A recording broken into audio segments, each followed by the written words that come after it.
টি-20 বিশ্বকাপে ভারতের উইকেট রক্ষক কে হবে? একজনকে পরামর্শ দিলেন সৌরভ গাঙ্গুলী। বিস্তারিত জানতে হলে ভিডিওটি সম্পূর্ণ দেখুন, আর এই চ্যানেলের নতুন দর্শক হয়ে থাকলে চ্যানেলটিকে অবশ্যই সাবস্ক্রাইব করে দিন। জুনের প্রথমেই শুরু হবে টি-20 বিশ্বকাপ। ভারতীয় দলে কারা থাকবেন তা নিয়ে জল্পনা কল্পনা শুরু হয়ে গিয়েছে। ঋষভ পান্থ, লোকেশ রাহুল, ঈশান কিষান, সঞ্জু স্যামসনেরা রয়েছেন লড়াইয়ে। আইপিএলে সকলেই ভালো ফর্মে রয়েছেন, যা জাতীয় নির্বাচকদের কাছে কঠিন একটা ব্যাপার। একজন এই দৌড়ে কিছুটা পিছিয়ে পড়ছেন বলে মনে করছেন সৌরভ, তাই তাকে দিলেন বিশেষ পরামর্শ। দিল্লি ক্যাপিটালসের ডিরেক্টর অফ ক্রিকেট পদে রয়েছেন সৌরভ, তার দলের অধিনায়ক ঋষভ।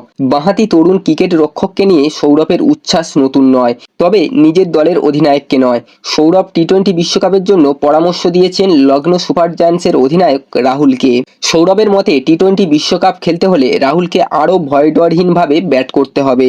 অস্ট্রেলিয়ায় আয়োজিত 2022 সালের টি-20 বিশ্বকাপের সময় রাহুলকে পরামর্শ দিয়েছিলেন সৌরভ। সেই প্রসঙ্গ তুলে সৌরভ বলছেন, ভারতের কাছে এখন সবথেকে গুরুত্বপূর্ণ টি-20 ক্রিকেট। অস্ট্রেলিয়াতে আমি রাহুলকে বলেছিলাম ভয় পেলে চলবে না, ক্রিজে গিয়ে শুরু থেকেই মারতে হবে। ভারতের ব্যাটিং লাইন আপ যথেষ্ট বড়, উইকেট হারানোর কথা ভাবলে হবে না, মাঠে নেমেই মারতে হবে। রাহুলের দক্ষতা নিয়ে সৌরভের কোনো সন্দেহ নেই। তিনি মনে করেন রাহুল আগ্রাসী ব্যাটিং করতে পারলেই লাভবান হবে ভারতীয় ক্রিকেট।